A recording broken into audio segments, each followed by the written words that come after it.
ইসরায়েলের যুদ্ধবিরতি লঙ্ঘনের রেকর্ড নিয়ে যা বললেন এরদোগান।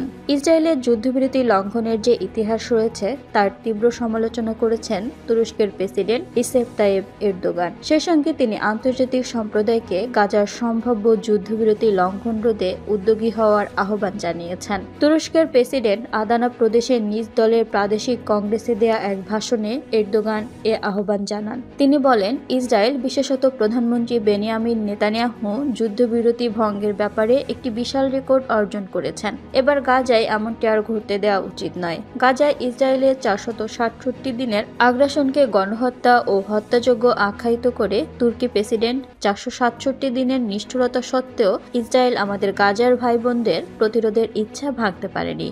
সেই সঙ্গে তুরস্ক মানবাধিকার লঙ্ঘনের জন্য দায়ীদের বিচারে কাঠগড়ায় দাঁড় করাতে তার প্রচেষ্টা অব্যাহত রাখবে বলেও ঘোষণা দেন এরদোগান। তার ভাষায়, যুদ্ধাপরাধ এবং মানবতার বিরুদ্ধে অপরাধের জন্য দায়ীদের একে একে বিচারের আওতায় আনার প্রচেষ্টা আরও তীব্রতর হবে।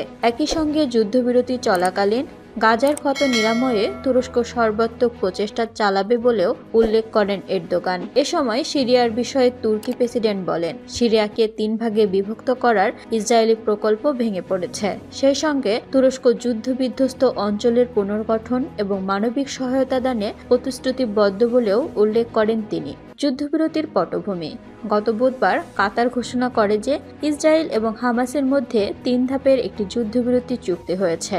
সেই চুক্তি গাজা উপত্যকায় 15 মাসেরও বেশি সময় ধরে চলা রক্তক্ষয়ী সংঘাতের অবসানে কার্যকর হবে। রোববার স্থানীয় সময় সকাল 8:30 থেকে গাজায় যুদ্ধবিরতি চুক্তি কার্যকর হওয়ার কথা রয়েছে।